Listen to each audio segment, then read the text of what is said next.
Her tail trembled as she tried to hide it beneath her cloak, ears pressed flat in shame, until my hand caught hers, and I whispered the words no one else ever dared. "It's beautiful." In that moment, her golden eyes widened, and her world changed. Right before we start, if you've been enjoying these narrated sci-fi worlds, take a second to subscribe so you're always here when the next one drops. The first time I saw her was in the refugee quarter, where alien markets spilled across the neon-lit causeways of a fractured city. The war had ended, but its scars ran deep.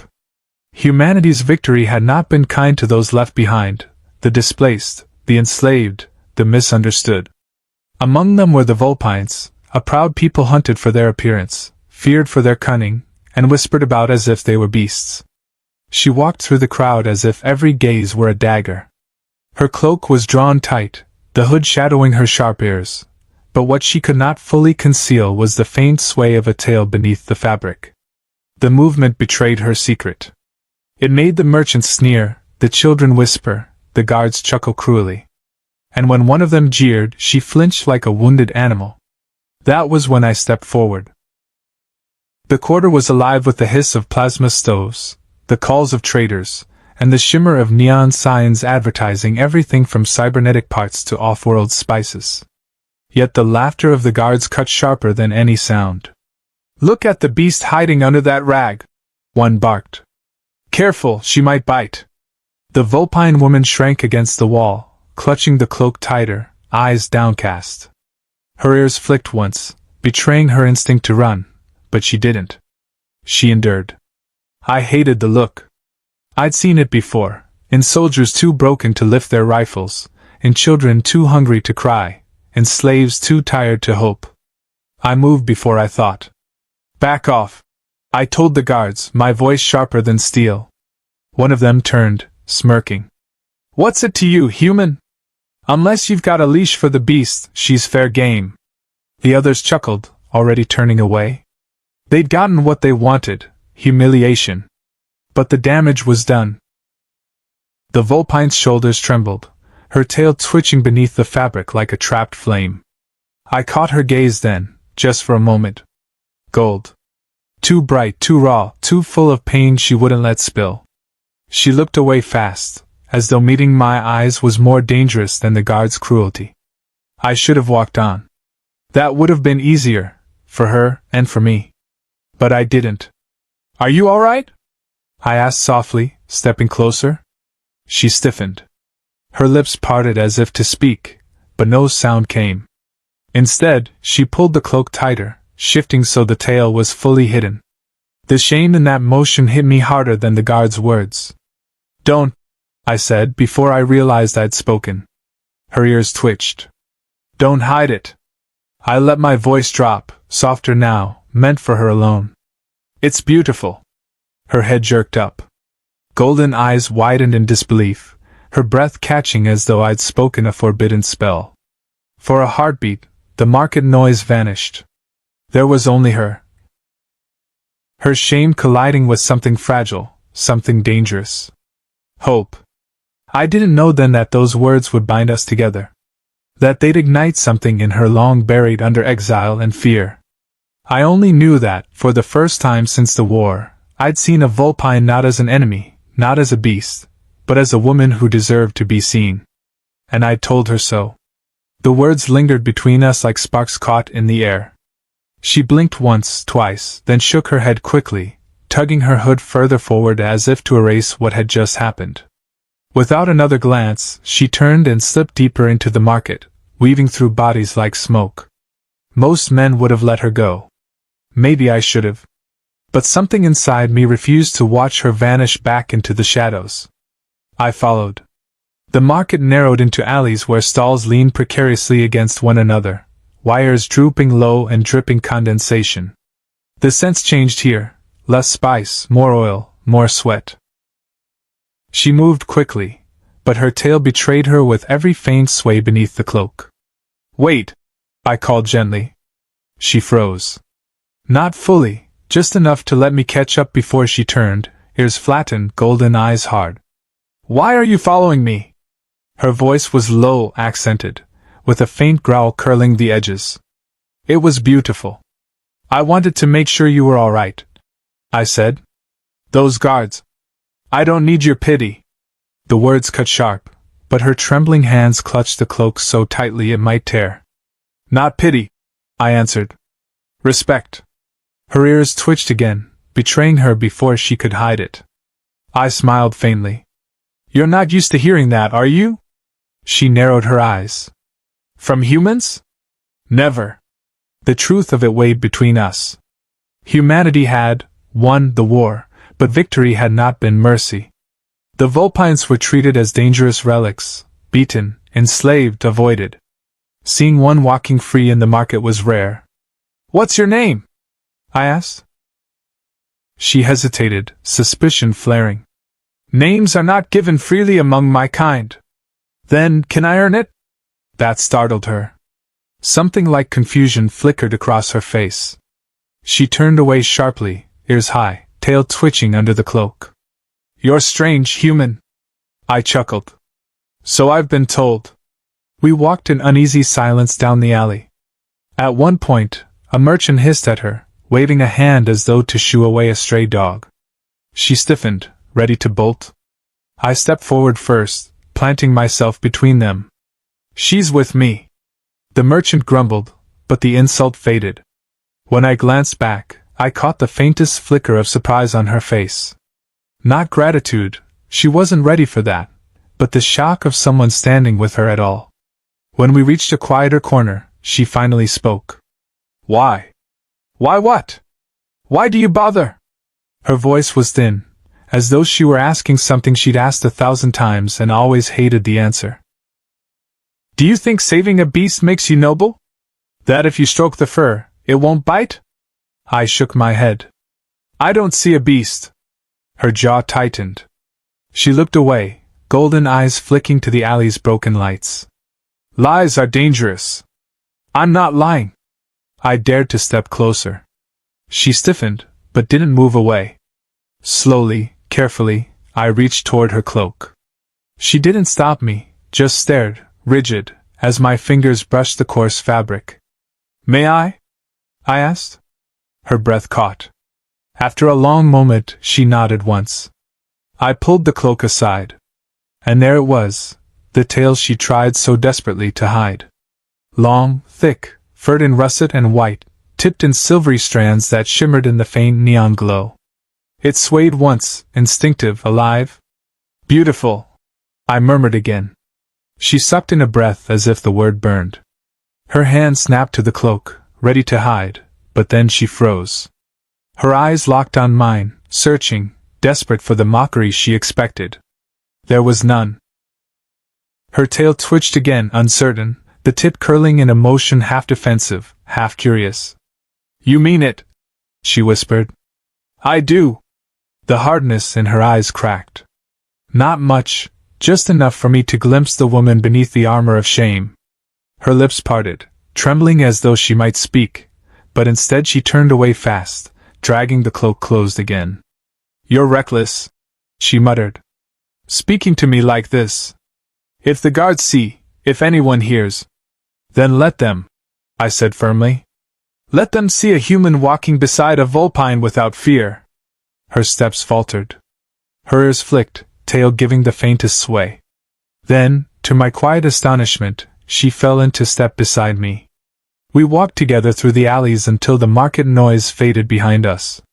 The city beyond was a broken sprawl, steel towers half-lit, old war scars patched with neon and desperation. Finally, she stopped at a ruined fountain overgrown with wild moss. She turned to face me fully, hood falling back at last. Her ears stood tall against the glow, her golden eyes fierce yet uncertain. My name, she said quietly, is Kaelin. I smiled. Kaelin. Her tail shifted beneath the cloak. This time, she didn't hide it. Her name lingered on my tongue like something sacred. Kaelin. She had given it hesitantly, as if offering a fragile piece of herself. I didn't press her, didn't thank her too loudly. I only nodded, repeating it softly once more, and saw the way her ears flicked at the sound, half startled, half listening. That night I couldn't sleep. The image of her tail glimmering in the neon light haunted me. Not because it was strange, but because it was hers. A truth she carried in shame, and which I'd been allowed to glimpse. The next day, I found myself walking the same alleys of the refugee quarter, pretending I needed supplies. In truth, I hoped she'd appear. And she did. Kaylin was crouched near the moss-grown fountain, her cloak spread around her, ears tilted forward as she ran her hands through a small satchel of roots and herbs. The movement of her tail gave her away again. It swayed gently, relaxed, almost rhythmic. When she saw me, she stiffened. "You again." "Me again," I admitted. "Thought maybe I'd see you here." She studied me in silence, head tilted, golden eyes unreadable. Then she asked, "Why?" I shrugged. "Because I like talking to you." She blinked, ears flicking back. A soft sound escaped her throat, not quite a laugh, more a disbelieving scoff. "Humans don't talk to vulpines. They order. They curse. They—" She stopped herself, the memories too raw. "I'm not most humans." Her gaze softened, just barely. "Strange human," she murmured again. Days passed, and slowly, a rhythm formed. I would happen by the fountain, or find her near the quieter corners of the market. She never asked for help, but I caught her watching me when I haggled with a trader for herbs she needed, or when I stood between her and insults flung from drunk patrons. One evening, rain drizzled down in silver lines across the city. I found Kaylin sitting beneath the shelter of a broken arch, cloak drawn tight. She was wet, shivering faintly, but proud enough to pretend otherwise. Without a word, I slid my own jacket from my shoulders and draped it across hers. She froze. Her golden eyes locked on me, ears stiff, tail pressed tight to the wall. "What are you doing?" "Keeping you warm." "I don't." "Yes, you do." Her mouth closed, no retort ready. For a long moment she sat still, the weight of the jacket heavy on her shoulders. Then, slowly, her tail eased out from under her cloak, swaying once. The tip brushed my leg. Not deliberately, I thought, but the contact sent a shock through her. She yanked it back instantly, ears flushing red. "Sorry," she muttered. I shook my head. "Don't be. You don't have to hide from me, Kaylin." Her eyes widened, soft and searching. She opened her mouth, closed it, then whispered, "No one's ever said that before. Trust doesn't grow overnight." It came in pieces, hesitant and fragile. She told me little things first, how the roots she gathered were healing herbs, how she used to be trained as a healer before the war turned her people into outcasts. She admitted, one evening, that her tail was sensitive, that when others grabbed it in cruelty it felt like fire along her spine. She said it quickly, ashamed of sharing so much. I only listened. I didn't mock. I didn't pity. I just listened. In return, she began asking about me. My life before the war. Why I lived alone in the outskirts instead of with the other veterans. I told her the truth, that I'd grown tired of pretending victory made us righteous. That I'd seen too much blood on both sides. Her ears flicked at that, a small sign of understanding. But the world was not kind to our closeness. One afternoon, I found her corner of the market in disarray. Her satchel was torn, herbs scattered across the street. A merchant shouted curses from his stall, accusing her of theft. Guards stood nearby, smirking as the crowd jeered. Kaylin crouched low, ears flat, gathering what she could with trembling hands. Her cloak had been ripped, and her tail, exposed, russet for damp with grime, was the target of cruel laughter. Something inside me snapped. "Enough!" I roared, shoving my way through the crowd. I knelt beside her, gathering the herbs into my hands. Then I turned on the merchant. "She didn't steal. She bought these yesterday. I was there." The guards laughed. "Look at this, human playing pet keeper." Kaylin froze, shame and fury battling across her face. Her tail curled tight, as if she could crush it out of sight. I rose, stepping between her and the crowd. "If you have a problem, you have it with me. Not her." Silence rippled. The guards exchanged glances, uncertain whether to escalate. The merchant muttered under his breath, backing off. Finally, with a sneer, one guard spat on the ground and motioned the others away. When they left, Kaylin was trembling. Not from fear, from rage. "You shouldn't have done that," she hissed, snatching the herbs from my hands. "Now they'll target you too." "Let them," I said. "You don't understand. They'll call you beast lover, traitor." "Kaylin." I caught her wrist gently, careful of her sharp claws. "I don't care." Her breath caught. Her golden eyes locked on mine, wide and wild, her tail slowly uncurling behind her. And to my surprise, she didn't pull away. That night, she sat beside me at the fountain. No words, no explanations. Her tail brushed my leg again, deliberately this time. A quiet thank you, spoken in the only language she dared. And I let it rest there. The weeks that followed blurred into a rhythm that felt almost like peace. I'd find Kaylin at the fountain or in the market's quiet corners, and we'd talk, or sometimes we wouldn't. Sometimes silence was enough. Silence, and the steady brush of her tail against my leg, a gesture that no longer came by accident. She began letting the cloak slip lower around me. At first, just her ears poking free, swiveling at every sound with cautious pride. Then, little by little, her tail would rest openly across the stone bench when we spoke. The first time I saw it fully in the sunlight, its russet fur rippling in gold and silver strands, I caught my breath. She noticed. "Why do you look at it that way?" she asked one afternoon, narrowing her eyes. "Because it's beautiful," I answered simply. Her ears dipped back, embarrassed. "You say that word too easily." "No," I said, shaking my head. "Only when I mean it." That earned me a sound halfway between a scoff and a purr. As trust grew, so did curiosity. One evening I asked, "What was it like before the war?" Kaylin went still. Her golden eyes dimmed, tail curling around her knees. For a long moment I thought she wouldn't answer. Then, softly, she said, "We lived in forests that no longer exist. Great canopies where light streamed like fire through the leaves. My people built villages among the branches, leaping from rope to rope. We were free."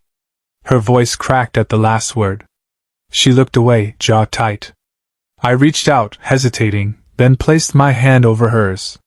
Her claws twitched, but she didn't pull away. "I'm sorry," I whispered. She shook her head sharply. "Don't be. You weren't the one who burned it." But when she looked back at me, her eyes softened. "And you're the first who ever asked."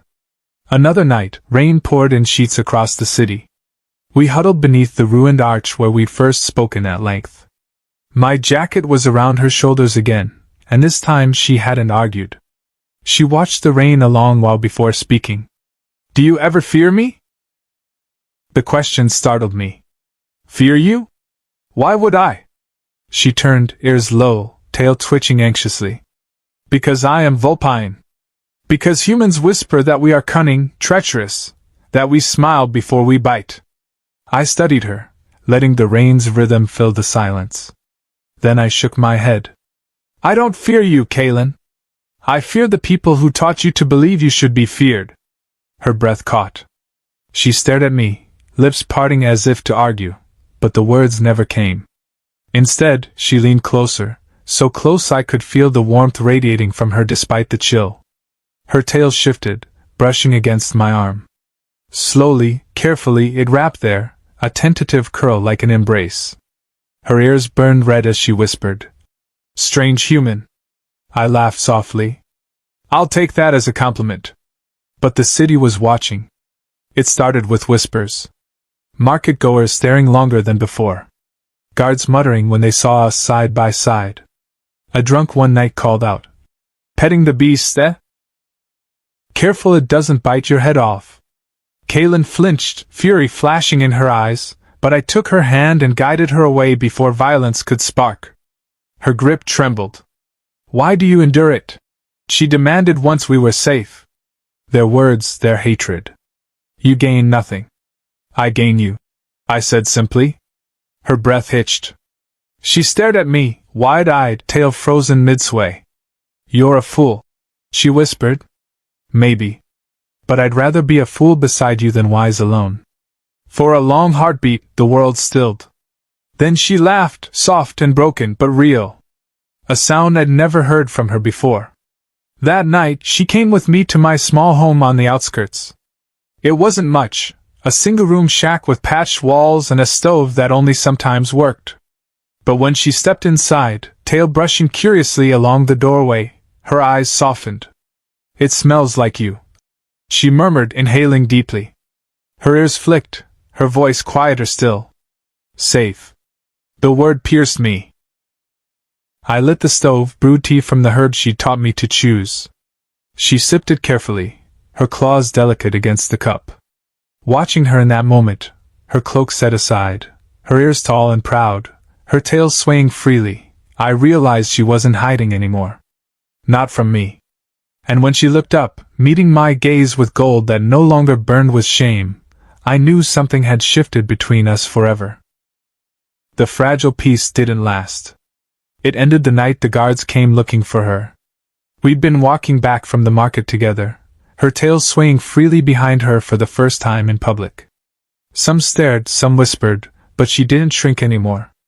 Not while I was beside her. I thought that was a victory. Then the torches lit the alley ahead. A patrol blocked the path, 6 guards, armored in battered steel and neon-stripped plating. Their leader stepped forward, a scarred man with eyes too sharp, too cruel. He sneered when he saw Kaylin. "There she is. The beast who thinks she can walk among humans." Kaylin stiffened, ears snapping back, tail curling protectively around her legs. I felt her breath catch, the tremor of fear she tried to bury. I stepped in front of her before the leader could take another step. "She's done nothing wrong. She exists," he snarled. "That's wrong enough." The others laughed, cruel and eager. One pulled a chain from his belt, letting it clatter against the ground. "Best put her where she belongs." Kaylin's claws flexed, her golden eyes burning with hate and terror all at once. I could feel her preparing to fight, to flee, to do anything but be caged again. I raised a hand. "Don't." She froze, staring at me as if I'd betrayed her, until she saw the fire in my eyes. "Not you," I whispered. "Them." Then I turned to the guards. "She's under my protection," I said, voice low, steady. The leader barked a laugh. "Your protection? What are you, human? A beast lover? You'd throw away your own kind for hers?" "Yes," I said without hesitation. The silence that followed was sharp enough to cut steel. Kaylin's breath hitched behind me, disbelief thick in the sound. The leader's smile died. His hand went to his weapon. "Then you'll fall with her." The fight erupted like fire catching dry grass. The first guard lunged with the chain, aiming for Kaylin's neck. I caught it mid-swing, wrapping it around my arm as the lynx tore my skin. With a roar I yanked, dragging him forward into a punch that sent him sprawling. Another rushed in with a shock baton. Kaylin moved then, faster than I'd ever seen, ears flat, tail lashing as her claws raked across the baton's shaft, sparks flying. With a snarl, she twisted and kicked, sending the guard crashing into the wall. Her movements were wild but beautiful, a dance of instinct and desperation. For the first time, she wasn't hiding. "Kaylin!" I shouted, blocking a strike aimed at her back. "Stay with me!" Her eyes flashed gold fire. She nodded once. We fought side by side. I swung fists and elbows, using the chain as a whip. She moved around me, tail flashing, claws slicing arcs of defense. Every time I faltered, she was there. Every time she stumbled, I caught her. But there were too many. The leader drew a blade crackling with blue current, eyes locked on Kaylin. "This ends now," he roared, charging. She froze, memories crashing down, chains, cages, pain. Her body stiffened, terror stealing her breath. I didn't think. I threw myself between them. The blade sliced across my side, fire lancing through me. I staggered but stayed standing, teeth clenched. "Human!" Kaylin cried, catching me before I fell. Her tail wrapped tight around my waist, holding me upright. Fury ignited in her golden eyes, burning away the fear. With a roar that shook the alley, she launched herself at the leader. Her claws flashed, her tail whipping like a striking flame. The blade clattered to the ground as she drove him back, each strike fueled by the rage of a people long silenced. The other guards hesitated, fear breaking their cruelty at last. One dragged the leader up, shouting retreat. They fled into the night, leaving blood and broken steel in their wake. Silence fell. My breathing was ragged, my side burning. Kaylin's hands pressed hard against the wound, her tail trembling around me. "You fool!" she whispered, voice shaking. "Why would you do that?" "Because," I gasped, meeting her golden eyes, "you're worth it." Her ears quivered. Tears welled, catching in the glow of the broken neon. She leaned close, her forehead pressing against mine. "No one," she whispered, voice raw, "has ever said that to me." Her tail tightened around me, pulling me close, as if afraid I'd vanish if she let go. And for the first time, Kaylin's shame was gone.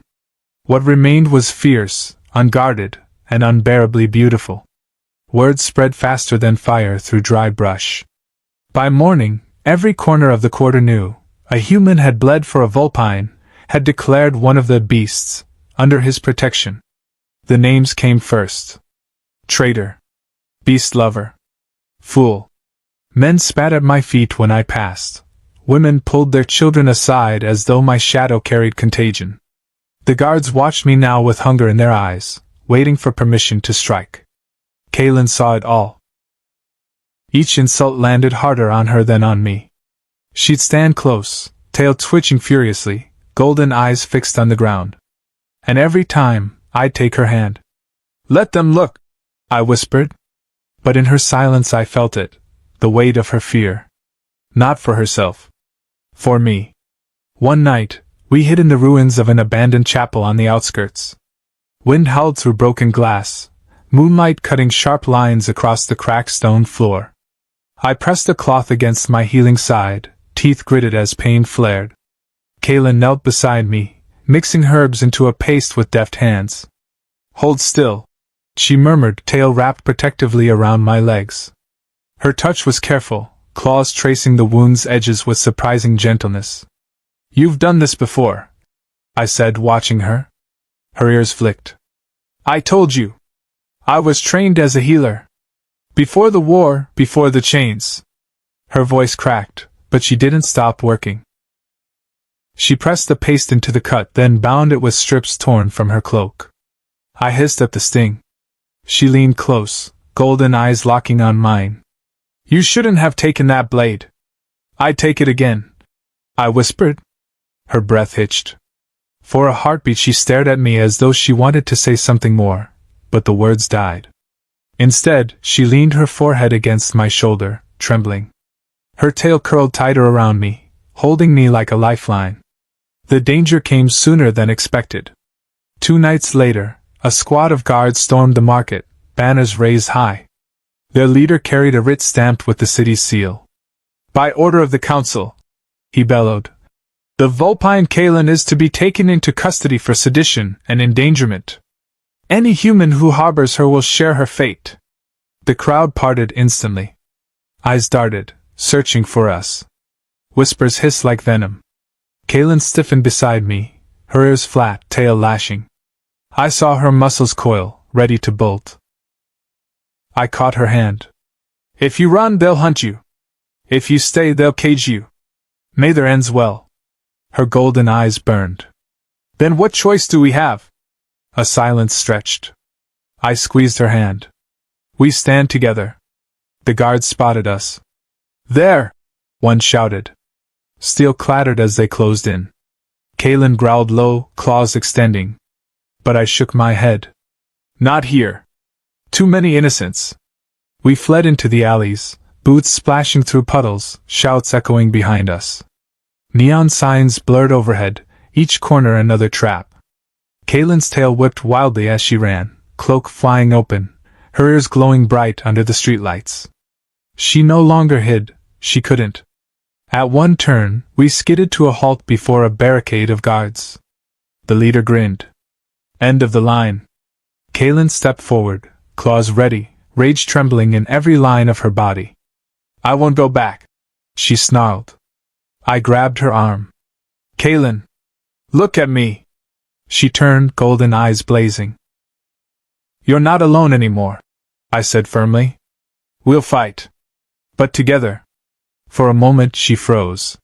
Then her tail wrapped around my waist, anchoring us as one. She bared her teeth in a sharp smile. Together. The fight was brutal. I swung a stolen pipe, every strike fueled by desperation. Kaylin was a storm beside me, ears sharp, claws tearing, tail whipping with deadly force. She moved with a grace that was more than survival now. It was defiance. But they were too many. A net flew, tangling her limbs, dragging her to the ground. She snarled, thrashing, teeth bared. Kaylin! I shouted, rushing forward, only to be struck down by a baton across the back. I fell hard, vision swimming. Through the haze I saw her fighting, ripping the net apart, blood streaking her fur. She locked eyes with me, golden fire burning through the pain. And then she did something reckless. With a roar, she lunged not at the guards but at their leader, dragging him down, claws at his throat. The others froze, shocked. She snarled into his ear. Call them off, or die. The man trembled, eyes wide with fear. He barked an order, and the guards stumbled back, uncertain, unwilling to test her fury. Kaylin released him with a shove. He scrambled away, shame burning his face. The others followed, retreating into the night. Silence. My breath rasped, the world spinning. Kaylin dropped to her knees beside me, tail wrapping tight, arms catching me close. You see? I gasped, smiling weakly. Together. Her golden eyes shimmered with tears. She pressed her forehead to mine, voice breaking. Strange human. You'll get yourself killed. Not if you're with me, I whispered. And for the first time, she kissed me, quick, fierce, trembling with all the fear and fury of the life we'd chosen. The kiss burned between us long after the guards retreated, but the city wasn't finished with us. Word of Kaylin's defiance spread like wildfire. She had bared her claws, threatened their commander, and walked away unbroken. To the council, that wasn't just defiance, it was rebellion. We became fugitives overnight. Shutters slammed when we passed. Old friends turned their backs. Even the merchants who had once taken my coin now barred their stalls. And still, Kaylin stayed close, her tail wrapped around my arm when fear threatened to shake me apart. But fear wasn't what undid us. It was betrayal. We found shelter in the cellar of an abandoned warehouse, the walls dripping with condensation, the air thick with dust.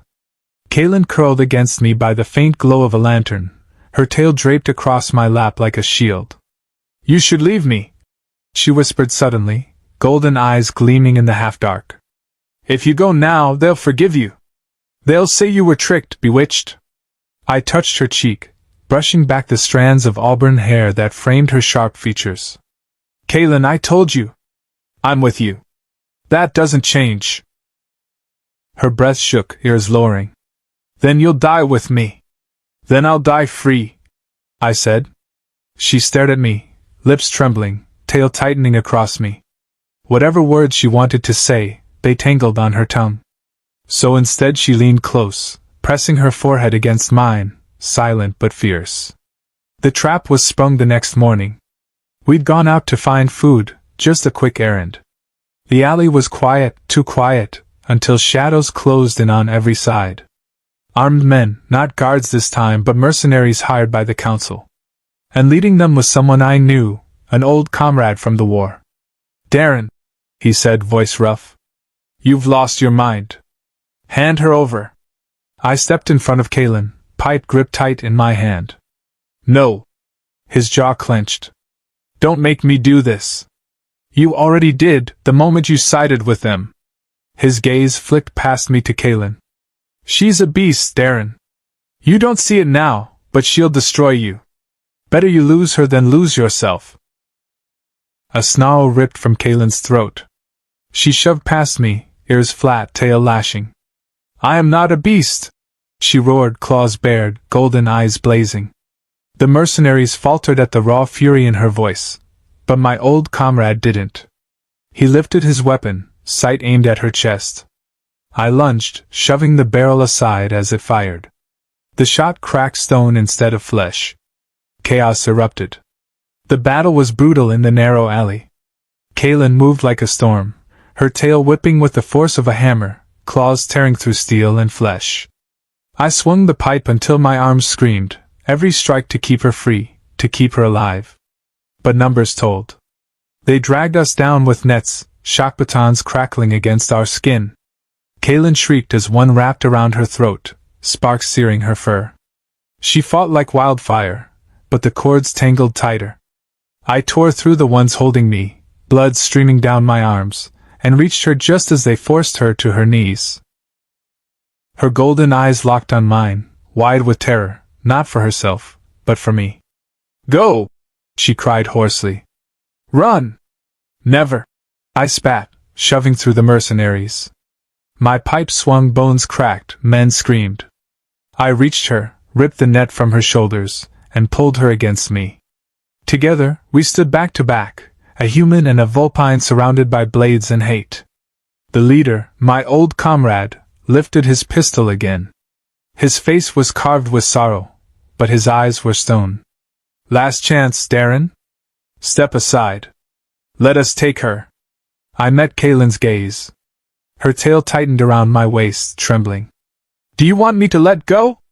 I asked softly. Her eyes shone like fire. "No." "Then we fight." We lunged as one. The clash was chaos. Steel screamed against claw, blood splattered the stones.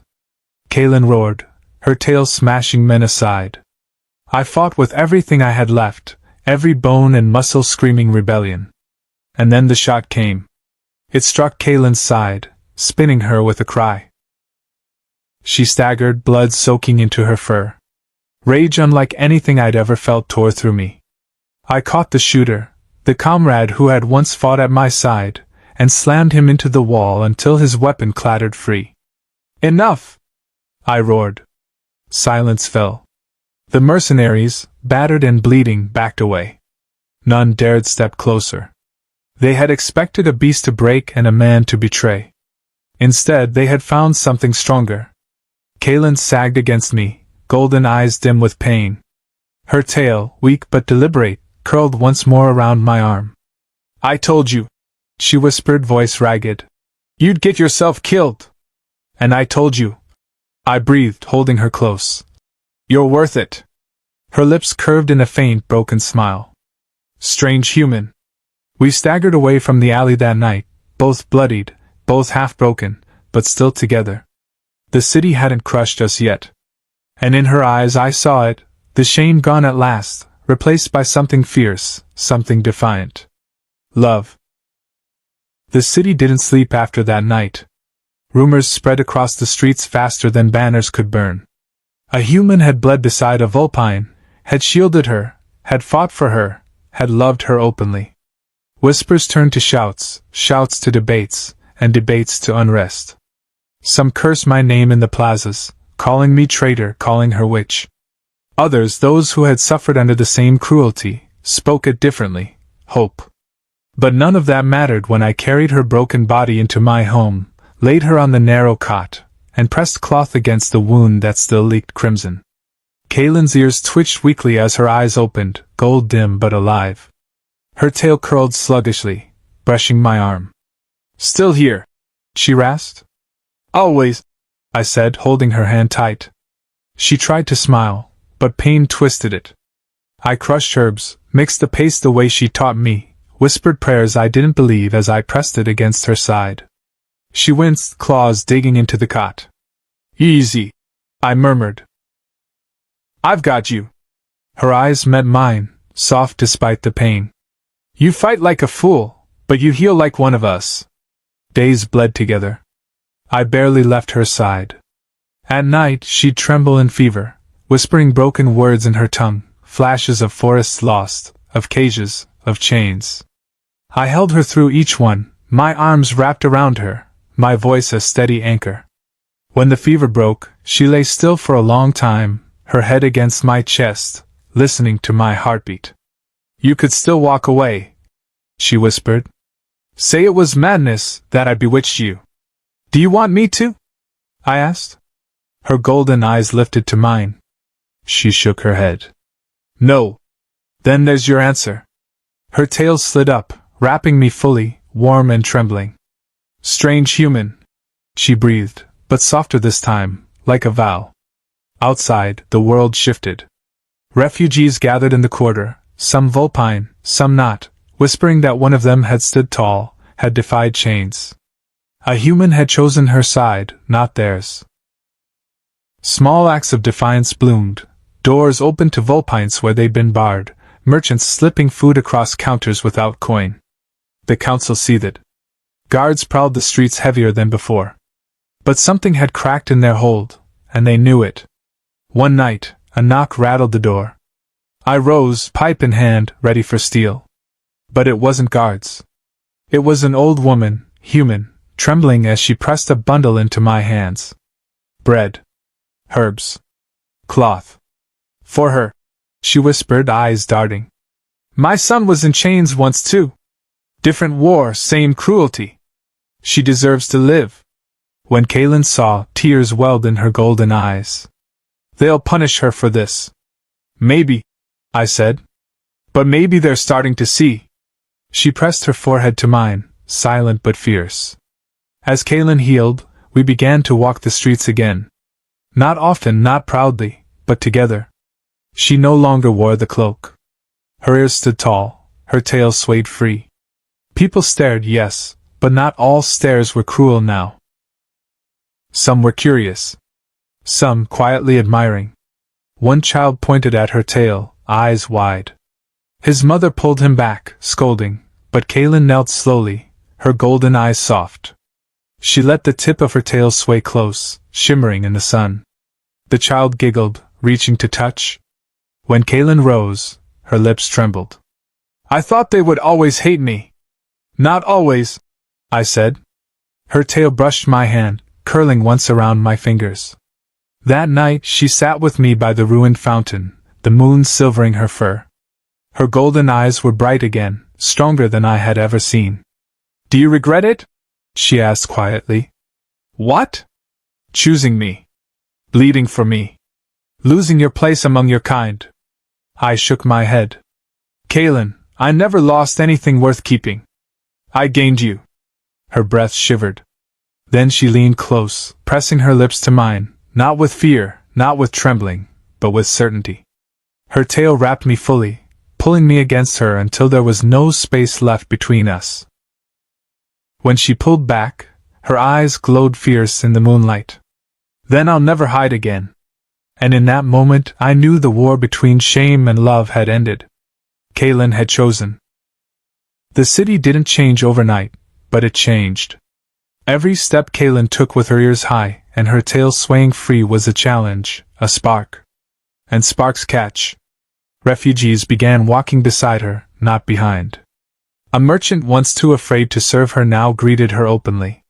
Even humans who had spat at me weeks before hesitated, their eyes torn between fear and something they'd forgotten they could feel, respect.